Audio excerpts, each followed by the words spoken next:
And in verse Matthew 17, when they lifted up their eyes, they saw Jesus only.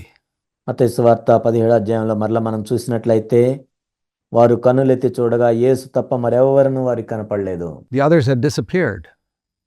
And that's how it must be. మిగిలిన వాళ్ళు అదృశ్యం అయిపోయారు. ఆ విధంగా ఉండాలి. It doesn't say let's run the race looking at any man of God. It doesn't say let's run the race looking at the Bible. ఒక దైవజనుడిని చూసి మన పందెంలో ఓపికగా పరిగెత్తాలని లేదు, బైబిల్ను చూస్తూ మనం పందెంలో పరిగెత్తాలని లేదు. కానీ In fact, for 1400 years, there was no printed Bible. నిజానికి 1400 సంవత్సరాలు ముద్రించబడిన బైబిల్ అనేది లేదు. And so most Christians never had access to a Bible in their homes, like we have today access to so many translations. ఈనాడు మనకి Bible అందుబాటులో ఉన్నట్లుగా, అనేక తర్జుమాలు అందుబాటులో ఉన్నట్లుగా అప్పట్లో క్రైస్తవులకి బైబిల్ అందుబాటులో ఉండేది కాదు. We must never forget that for 1400 years, most Christians did not have a Bible at home. మనం ఈ విషయాన్ని ఎప్పుడు మర్చిపోకూడదు. 1400 సంవత్సరాలు అనేక మంది క్రైస్తవులు వాళ్ళ ఇళ్లలో బైబిల్ను కలిగి లేరు. How were they supposed to follow the Lord for 1400 years? మరి ఆ 1400 సంవత్సరాలు వాళ్ళు ప్రభువుని ఎలా వెంబడించారు? If the Bible was so essential for following the Lord, God would have allowed printing to be discovered at least 100 years before Christ came. ఒకవేళ ప్రభువుని వెంబడించడానికి ముద్రించబడిన బైబిలే అంత ప్రాముఖ్యమైనది అయితే యేసుక్రీస్తు ప్రభు రాకముందే 100 సంవత్సరాల క్రితమే దేవుడు ముద్రించే యంత్రాన్ని పంపించి ఉండేవాడు. But I've seen the result of this dependence on the Bible has led, I grew up in an assembly where they studied the Bible like anything, which I also did. I was very thankful for it.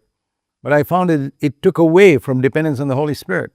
నేను గమనించింది ఏంటంటే Bible మీద అంత ఆధారపడటం వలన నేను బైబిల్ను బాగా చదివే సంఘంలో నేను ఎదిగాను.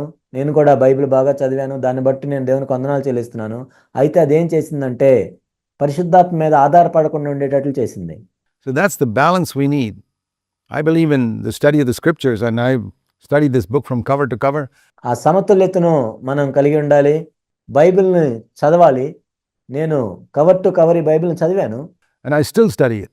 I believe there's a depth in it which I'll never exhaust. బైబిల్ని చదవటాన్ని నేను విశ్వసిస్తున్నాను. ఈ బైబిల్ నేను కవర్ టు కవర్ చదివాను. నేను ఇంకా చదువుతూనే ఉన్నాను. ఎందుకంటే బైబిల్లో ఎంతో లోతైన అర్థాలు ఉంటాయి. But all the time I'm looking for the Spirit speaking to me through it. కానీ నేను ఎప్పుడు చూసేది ఏంటంటే ఆత్మ దాని ద్వారా మాట్లాడుతున్నాడా లేదా. Otherwise I'll be putting Moses on the same level as Jesus. లేనట్లయితే నేను మోషేని యేసుక్రీస్తు ప్రభువారికి సమానంగా పెడుతున్నట్లుగా ఉంటుంది. In the same way, I've been tremendously blessed by some wonderful godly men, and I respect them very highly. The writings of some. And అదే విధంగా కొంతమంది అద్భుతమైన దైవజనుల ద్వారా నేను ఎంతగానో ఆశీర్వదించబడ్డాను. నేను వారిని ఎంతగానో గౌరవిస్తాను. వాళ్ళు రాసిన పుస్తకాలు చదవటం ద్వారా. There are very few real godly men of God who know God intimately. దేవుణ్ణి ఎంతో అన్యోన్యంగా ఎరిగిన దైవజనులు చాలా తక్కువ మందే ఉన్నారు. And whose writings and lives have blessed me. వాళ్ళు రాసిన పుస్తకాలు వాళ్ళ జీవితాలు నన్ను ఎంతగానో ఆశీర్వదించాయి.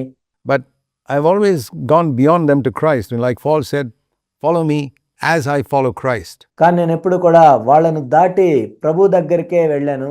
పౌలు చెప్పినట్లుగా నేను క్రీస్తును పోలి నడుచుకున్న ప్రకారం మీరును నన్ను పోలి నడుచుకోండి అని చెప్పాడు.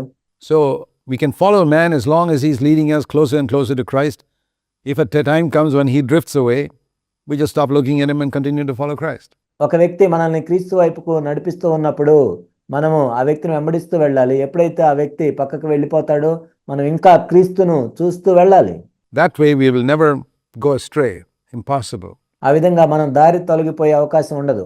And a really godly man will never seek to draw you to himself. He'll always point you beyond himself to Christ. ఏ నిజమైన దైవజనుడు కూడా నిన్ను ఆయన వైపు ఆకర్షించుకోవటానికి ప్రయత్నం చేయడు. ఎల్లప్పుడూ కూడా క్రీస్తునే చూపిస్తూ ఉంటాడు. You know, many people can take advantage of this also. I want to give a warning here. అయితే ఈ విధంగా చెప్పినందుకు చాలా మంది దీన్ని అలుసుగా కూడా తీసుకుంటారు. మీకు ఒక హెచ్చరిక నేను చేస్తున్నాను. There are many independent spirits in Christendom who love to hear something like this and say, I don't follow any man. క్రైస్తవత్వంలో కొంతమంది ఎలా ఉంటారంటే వాళ్ళంతటికి వాళ్లే ఉంటారు. ఇప్పుడు ఇలా చెప్పటం విని నేను ఎవరిని కూడా వెంబడించనని చెప్తారు. And that sounds exactly like what I'm teaching right now. But what they mean is, I don't submit to anybody. I'm a law unto myself.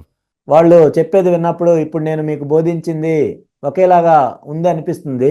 కానీ వాళ్ళు చెప్పే ఉద్దేశం ఏంటంటే నేను ఎవరికి లోబడను, నాకు నేనే ధర్మశాస్త్రాన్ని అని అనుకుంటారు. And those are the worst of the lot. They are the biggest hindrance to the body of Christ. నిజానికి వాళ్ళు ఎంతో దౌర్భాగ్యమైన పరిస్థితిలో ఉన్నారు. క్రీస్తు యొక్క శరీరానికి వాళ్ళు ఎంతో ఆటంకంగా ఉన్నారు. Because there's a balance in the teaching of Scripture. లేఖనాల్లో సమతుల్యమైన బోధ అనేది ఉంది. When, as I said, when Satan quoted a scripture to Jesus saying it is written, Jesus said it is also written.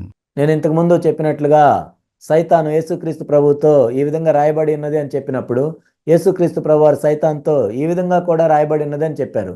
కాబట్టి ఇక్కడ సత్యం అనేది రెండిట్లో కూడా ఉంటుంది. So truth is found in these two statements. It is written, it is also written. So it's true, it is written. We run the race looking only unto Jesus. యేసు వైపు చూస్తూ పందెంలో పరిగెత్తాలని ఉంది, అది సత్యమే. అయితే హెబ్రీ 13:7 మనం చూసినట్లయితే మన నాయకులకి మనం లోబడాలని కూడా ఉంది. But it's also written in Hebrews 13 and 17, obey your leaders. అయితే హెబ్రీ 13:17 ఈ విధంగా కూడా రాయబడి ఉంది, మీ పెద్దలకు లోబడి ఉండుడి, వారికి విధేయత చూపించండి అని ఉంది. And submit to them, because they have to give an account to God for you in the final day, and let them do this with joy and not with grief. Hebrews 13:17. ఎందుకంటే మీ పైని నాయకులుగా ఉన్నవారు లెక్క ఒప్పచెప్పవలసిన వారి వలె మీ ఆత్మలకు అయచున్నారు. వారు దుఃఖముతో ఆ పని చేసిన ఎడల మీకు నిష్ప్రయోజనం గనుక దుఃఖముతో కాక ఆనందముతో చేయనట్లు వారి మాట విని వారికి లోబడి ఉండుడి. Hebrew 13:17. So the balance is there. God has given us human leaders, apostles. కాబట్టి ఇక్కడ సత్యము సమతుల్యంగా ఉంది. దేవుడు మానవుల్ని నాయకులుగా ఇచ్చారు, అపోస్తలుల్ని. And I mean, Paul had such authority over the church in Corinth that he could hand over a man in that church to Satan from many hundreds of kilometers away. ఇక్కడ మనం చూసినట్లయితే పౌలుకి దేవుడు ఎంతో అధికారాన్ని ఇచ్చాడు. కొరింథీ సంఘం మీద మనం చూసినట్లయితే కొరింథీ సంఘంలో ఉన్న ఒక వ్యక్తిని కొన్ని వందల కిలోమీటర్ల దూరం ఉండే పౌలు ఆ వ్యక్తిని సాతానుకు అప్పగించాడు. That's the authority God gives an apostle. ఒక అపోస్తలునికి దేవుడిచ్చే అధికారం అది. And he could tell them, you guys can have 10,000 teachers, but I'm your father. That's inspired by the Holy Spirit. ఆయన అందుకే ఈ విధంగా చెప్పగలిగాడు, మీకు 10,000 మంది బోధకులు ఉండొచ్చు కానీ తండ్రి ఒక్కడే అని. అది పరిశుద్ధాత్మ చేత ప్రేరేపించబడి చెప్పిన మాట. So there's a balance in this that we must not forget. ఇందులో సమతుల్యత అనేది ఉంది, దీన్ని మనం మర్చిపోకూడదు. But Paul was not attaching people to himself. He was leading people to Christ. But yet there was an authority that God gave to Paul that a spiritual person would recognize and submit to. కాబట్టి పౌలు మనుషుల్ని తన వైపుకి తిప్పుకోవట్లేదు కానీ క్రీస్తు వైపే చూపిస్తూ ఉన్నాడు. అయితే అపోస్తలులకి దేవుడు అంత అధికారాన్ని ఇస్తాడు. ఎవరైతే ఆత్మ సంబంధులుగా ఉంటారో వాళ్ళు దాన్ని గుర్తించి వారికి లోబడతారు.